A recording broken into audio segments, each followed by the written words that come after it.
বাবা মা আমাদের জন্ম দিয়েছেন, আর তাকে আমরা ভুলে যাই কি করে? কখনো ভুলতে নেই, কিন্তু এখন একটা ধর্ম সংকট সৃষ্টি হয়েছে। সেটা কি না, আর্থ সামাজিক পরিস্থিতি। এখন আমরা ঠিক বাবা মার কাছে থাকতে পারি না, আমাদের চলে যেতে হয় কাজকর্ম করতে দূরে। এখন সেই সময় লোকেরা বলবে যে বাবা মাকে ছেড়ে চলে গেল, কিন্তু তা তো নয়, তার মনটা পড়ে আছে এখানে। একটি মেয়ে আছে ওখানেতে আমাদের, তার বাবা অসুস্থ হয়ে পড়েছেন, সে কেঁদে আকুল হয়ে যাচ্ছে।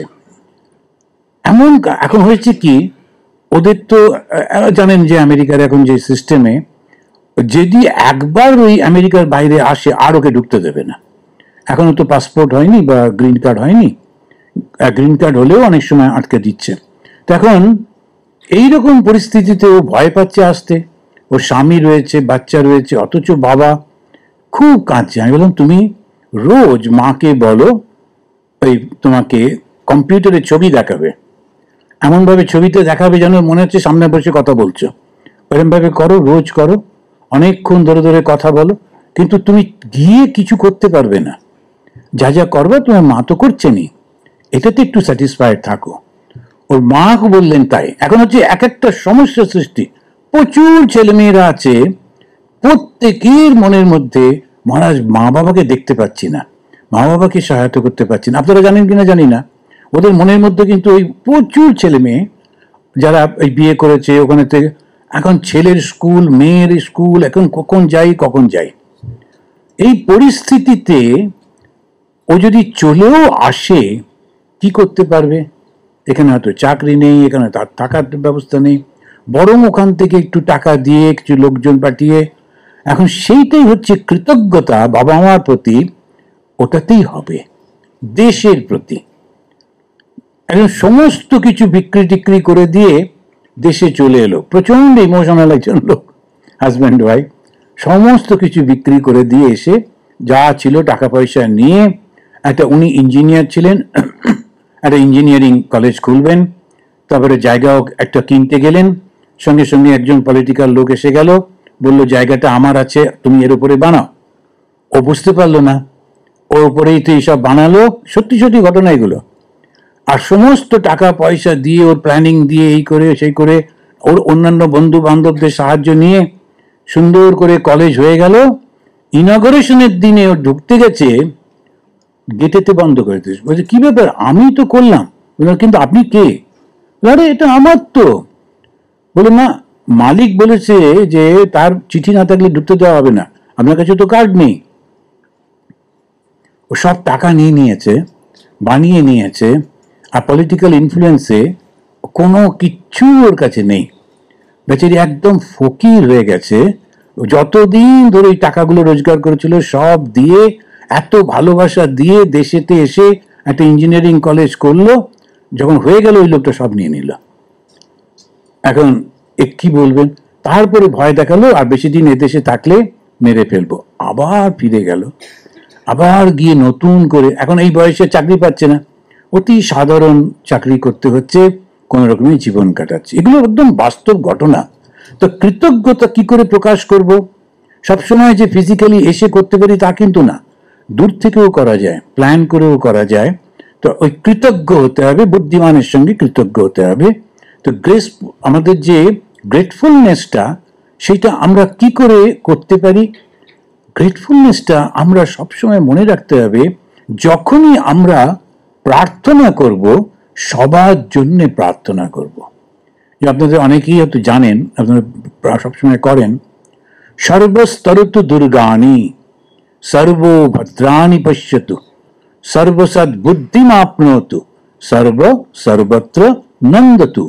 অসাধারণ একটা বৈদিক প্রার্থনা। সকলের কল্যাণ হোক, দুঃখ দূর হোক, কেউ যেন কষ্ট না পায়, যে যেখানে আছে সবাই যেন আনন্দে থাকে, এই প্রার্থনা করছে। কৃতজ্ঞতা আমার জন্য শুধু করছি তা নয়, I am doing it for everyone. প্রার্থনাটা করছি, প্রেয়ারটা করছি for everyone. So that is the main কৃতজ্ঞতা, প্রতিদিন সবার জন্য করা। শুধু তাই না, যারা গৃহস্থ তাদের পঞ্চ মহাযজ্ঞ করতে হয়। কেন পঞ্চমহাযজ্ঞ? কেন সবসময় আমরা নিচ্ছি তো? তো কার থেকে নিই? প্রথম হচ্ছে দেবতা, ভগবানের থেকে নিই বলে এই পঞ্চ মহাযজ্ঞের প্রথমটা ঘুম থেকে উঠেই ভগবানকে স্মরণ করতে হয়, তাকে প্রণাম করতে হয়, আর বলতে হয় যে তোমারই দেওয়া প্রাণে, এই যে প্রাণটা তোমারই দেওয়া, সবকিছু আমাকে যেন ভুলিয়ে দিও না তোমার মায়া দিয়ে। আমাকে যতদিন বাঁচিয়ে রেখেছ আমি যেন ঠিক ঠিকভাবে তোমারই কাজ করতে পারি। এখন এই যে প্রার্থনাটা ভগবানের কাছে করলাম, তারপরে পরে ঋষিরা তারা কত রিসার্চ করেছে, ঘন্টার পর ঘন্টা। ঠাকুর বলতেন, ঠাকুরের কথা তো রয়েছে শ্রীরামকৃষ্ণদেবের, যে ঋষিরা সকালবেলায় চলে যেত জঙ্গলে, গিয়ে সমস্ত রিসার্চ করতে থাকতো। এই যে আমাদের তখন তো ল্যাবরেটরি ছিল না, কি রিসার্চ করতো? প্রকৃতিকে ওরা অবজার্ভ করতো, করে করে এক একটা সত্যতে আবিষ্কার করতো, নিজেকে দেখতো। আমরা শুধু ভাবি ঋষি মানেই চোখ বন্ধ করে নিজেকে দেখছে, তা নয়। গাছ থেকে ফলটা পড়লো, ফলটা থেকে এরকম হলো, এটা দেখে কি করে হচ্ছে, তাকে কি করে বাঁচানো যায়, ওটাও ঋষিরা করতো। গো পালন শেখাতো, যুদ্ধবিদ্যা শেখাতো, অস্ত্র, তবে নানান জিনিস সমস্ত আবিষ্কার করতো, just like modern day science. সমস্ত কিছু অথর্ব বেদে দেখবেন কত অসুখের সমস্ত ওষুধ টষুধ রয়েছে, সমস্ত রকম করতো। আর সঙ্গে সঙ্গে এটা বলতো আসলে এগুলো কিন্তু সব টেম্পোরারি, সুতরাং তুমি এই টেম্পোরারিতে যদি মন দাও, আবার এই টেম্পোরারিতে আসবে, বারবার ঘুরতেই হবে। তা না করে একটা দারুণ জিনিস আবিষ্কার করেছি, সেটা কি? এই জগৎটাকে মন থেকে দূর করে দাও, জগতের বদলে সেখানে ভগবানকে বসিয়ে দাও। তুমি সেখানে দেখো প্রত্যেকের মধ্যে আত্মা রয়েছে, জল জল করছে। The moment you can understand that, যেমন ওই সমুদ্রের ঢেউয়ের উপরে লক্ষ লক্ষ সূর্য রয়েছে, তেমনি সমস্ত প্রাণীর মধ্যে সেই পরমাত্মা that is reflecting on their buddhi. That is the Vedanta. So Swamiji will be speaking, our Tattvamayānanda ji, তো উনি দেখবেন, বলবেন যে আমাদের বেদান্তটা কি? This understanding. কি আন্ডারস্ট্যান্ডিং? সূর্যটা কারোর মধ্যে ঢুকে যায়নি, পরমাত্মা কারোর মধ্যে ঢুকে যায়নি, ওর রিফ্লেকশনটা এসেছে। আমরা যদি পরমাত্মাই যদি সব ছোট ছোট করে হয়ে যেতেন, তাহলে তো পরমাত্মা শেষ হয়ে যেতেন, তা তো হয়নি।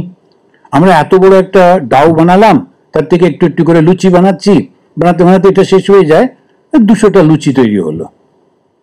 কিন্তু উনি সমস্ত জগতের বানানোর পরে যেমন ছিলেন তেমন। ওই জন্য বলে পূর্ণমাদা পূর্ণমিদম পূর্ণাৎ পূর্ণমুদচ্যতে। এখন কিছুতেই শেষ হয় না, কেন? ওটা তো আসল নয়, রিফ্লেকশন। তো কোথায় রিফ্লেকশন হচ্ছে? আমাদের বুদ্ধিতে।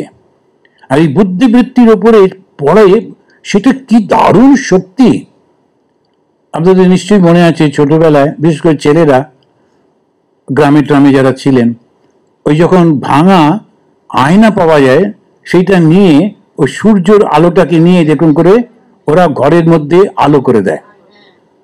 তো এরা, আমরা একটু দুষ্টু ছিলাম বোধহয়, তো এখানে ওই একটা লোক সাইকেলে করে আসছে, এর কথা নেই বার্তা নেই, ওর চোখে ওইটা দিয়ে, এবারে লোকটা এমনি করতে করতে চোখে হঠাৎ করে দুম করে পড়ে গেল, খুব খুশি, পালিয়ে গেলাম।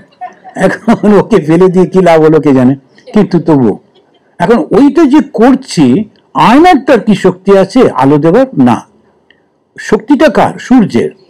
কিন্তু ইট reflects in such a way, ভগবানের শক্তি, ভগবানের সমস্ত সবার উপরে পড়ছে, এই মাটি থেকে শুরু করে কাঠের উপরে শুরু, সবাইকে। কিন্তু বুদ্ধদেবের মধ্যে তার বিশেষ প্রকাশ, বিবেকানন্দের মধ্যে তার বিশেষ প্রকাশ, চৈতন্যের মধ্যে তার বিশেষ প্রকাশ। কেন? ওদের মনটা, ওই বুদ্ধিটা আয়না, আর অন্যদের হচ্ছে মাটি, ওর উপরেও সূর্য পড়ছে, কিন্তু রিফ্লেকশনটা অতটা হচ্ছে না।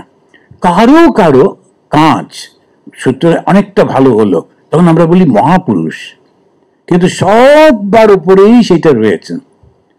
সেই জন্য each soul is potentially divine, Swamiji বলছেন। ওই যে আমাদের মধ্যে এলো, আমাদের কে শেখালো এটা? ঋষিরা শেখালেন।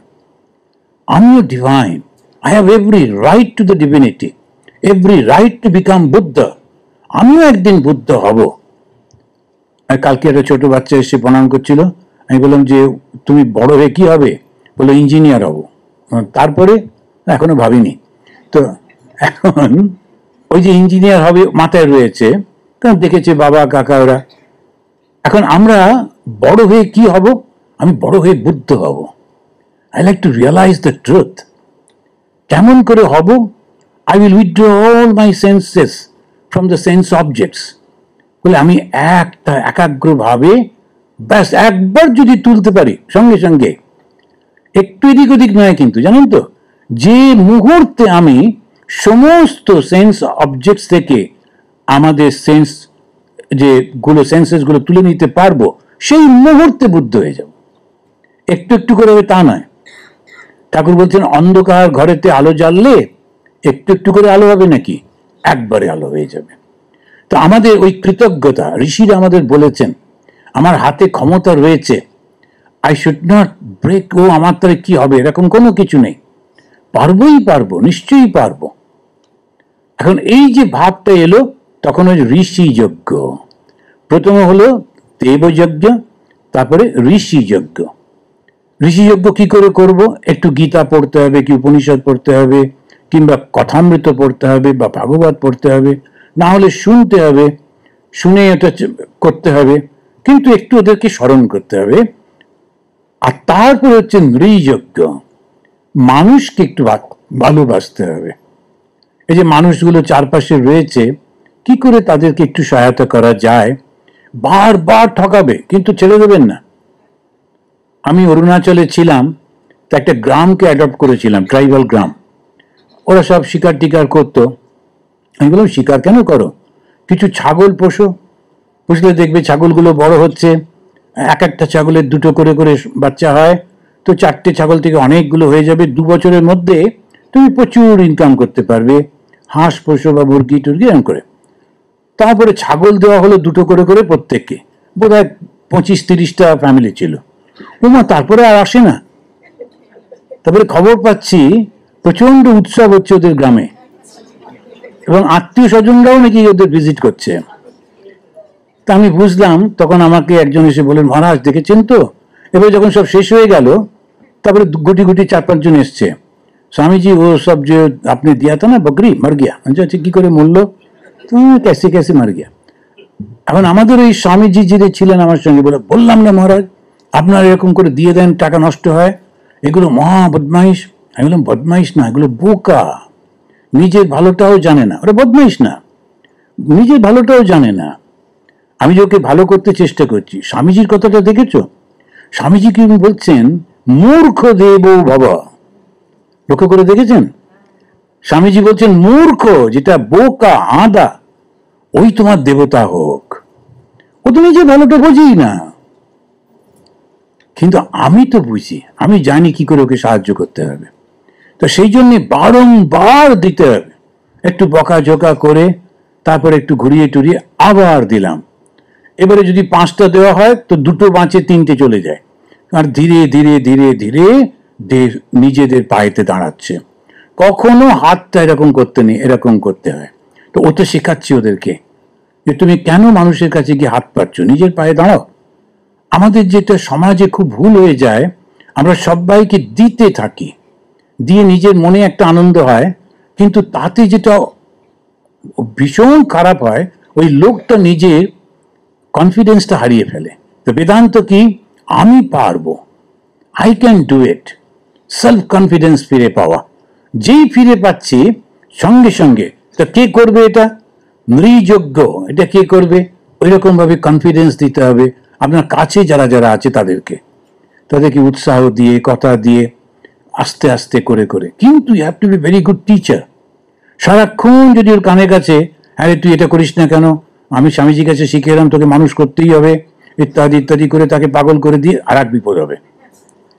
সে চাকরি ছেড়ে দিয়ে চলে যাবে, বলে আমার বাবা মা পারেনি, আবার আপনি, বলে চলে গেল। এখন সেই জন্যে প্রত্যেকটা শিক্ষা অ্যাপ্লাই করতে গেলে বুঝে করতে হবে। একজন অল্প বয়সী টিচার, সে শুনেছে স্বামীজির কথা, পড়েছে মানুষকে উপকার করতে হয়, তো ওর সামনে যারা বসে আছে ওরা সব 3-4 পড়া, 2-3-4 এসব স্টুডেন্ট।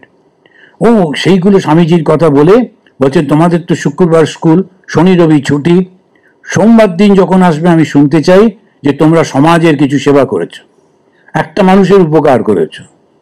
তো সোমবার দিন এসে দেখছে ক্লাসে সবাই থকবক করছে, কি কি সেবা করেছে সেটা বলবার জন্যে। তুমি বলেন, বাহ, সবাই সেবা করেছো? বলছে, হ্যাঁ। রাম, তুমি বলো কি সেবা করেছো? বলে, রাস্তার ধারে একজন বুড়ো মানুষ ছিলেন, ওকে রাস্তা পার করিয়ে দিয়েছি। বাহ, খুব ভালো করেছো। শ্যাম, রাস্তার ধারে একটা বুড়ো মানুষ পার করিয়ে দিয়েছি। তারপরে যদু, মধু, সবাই বুড়োকে পার করেছে। তো বলছে, এত বুড়ো বৃদ্ধ লোক তুমি কোথায় পেলে? বলে, না, একটাই বসেছিল, সবাই মিলে করেছে। বলো কি, 25 জন তোমরা 25 বার পার করেছো। এবারে সেই ভদ্রলোকের কি হলো? বলো, পাড়ার কাকুরা ওকে হসপিটালে নিয়ে গেছে। একটা মজার গল্প, কিন্তু কথাটা হচ্ছে, যদি একটা ভালো কাজ আমি কাকে অ্যাপ্লাই করছি ওটাও বুঝতে হবে। মানুষের উপকার করতে হবে ঠিকই, কিন্তু কিভাবে অ্যাপ্লাই করব, কাকে বলবো, ও পারবে কি না।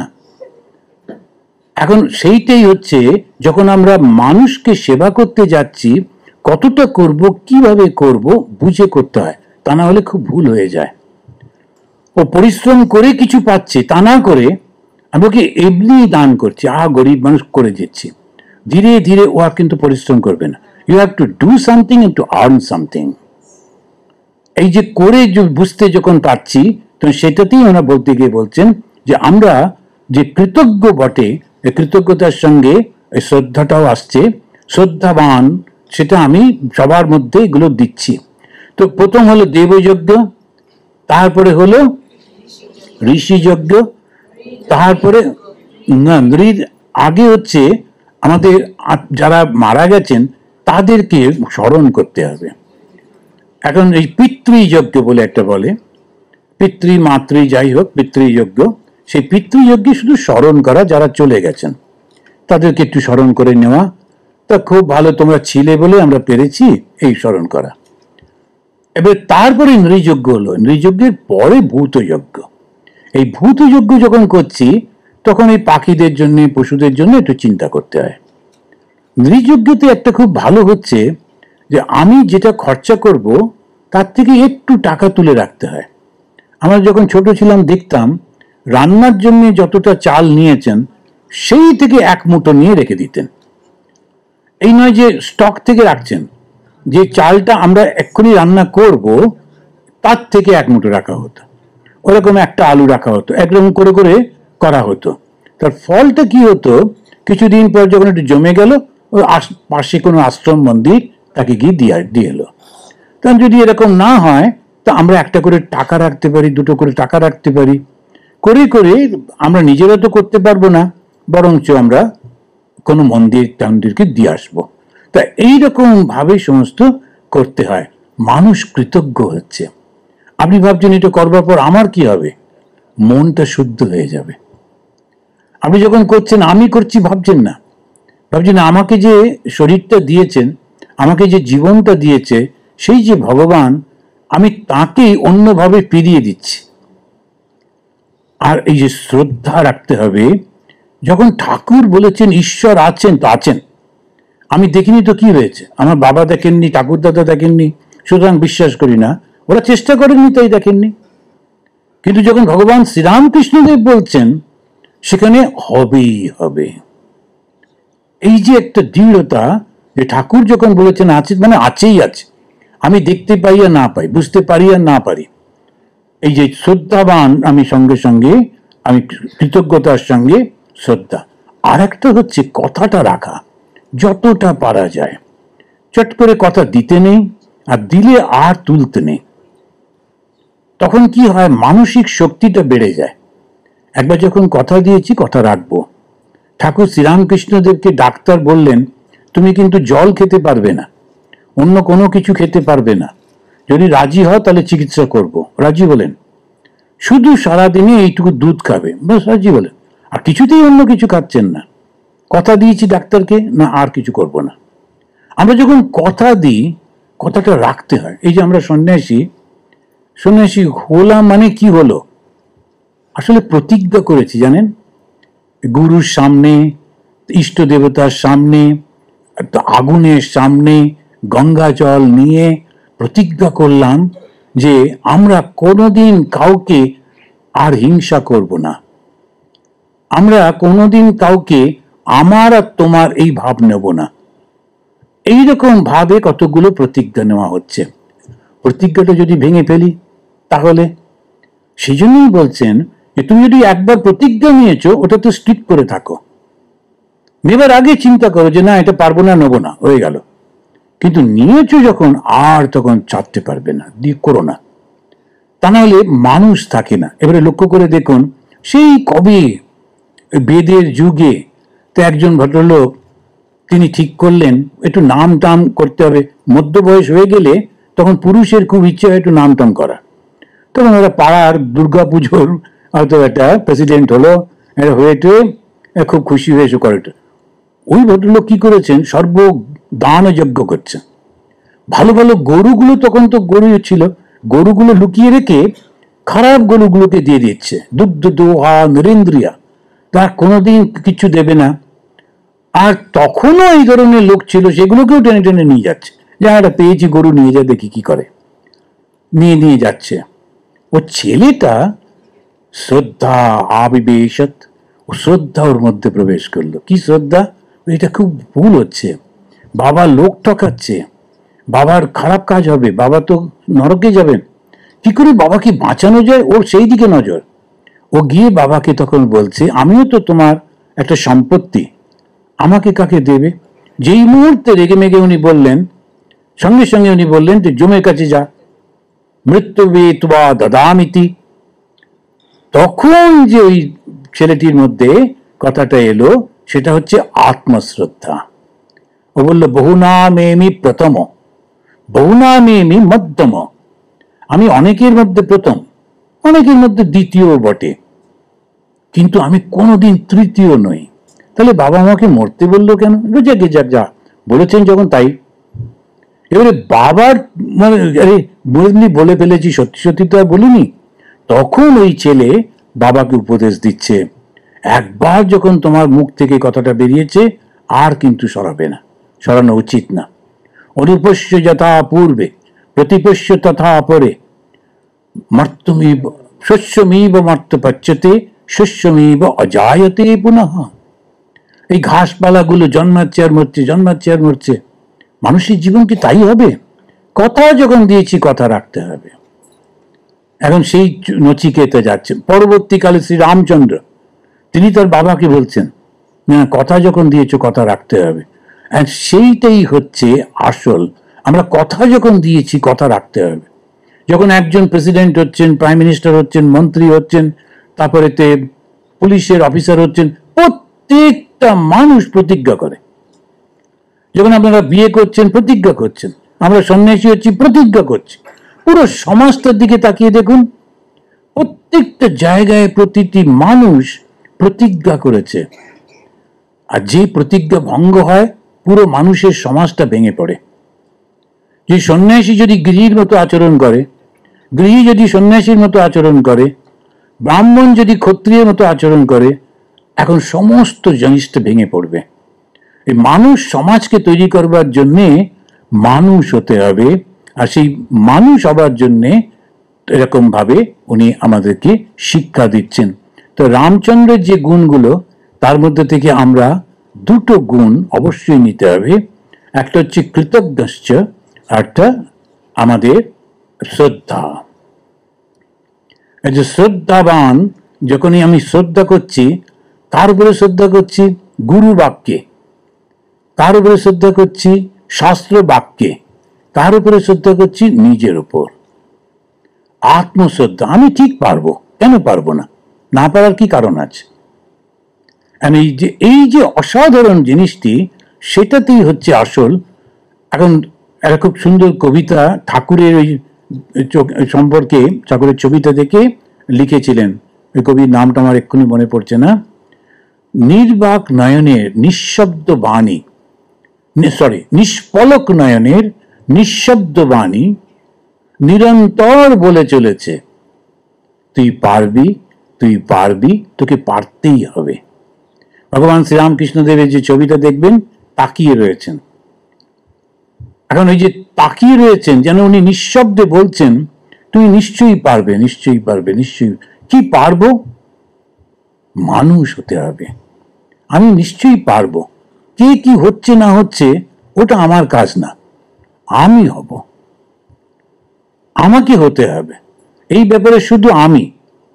এখন এই যে স্বার্থপরতা না, এটা হচ্ছে ঠিক ঠিক একটা কনসেন্ট্রেশন। তাহলে অন্য সবাইকে ভালো করতে গিয়ে নিজের কিছু হয় না।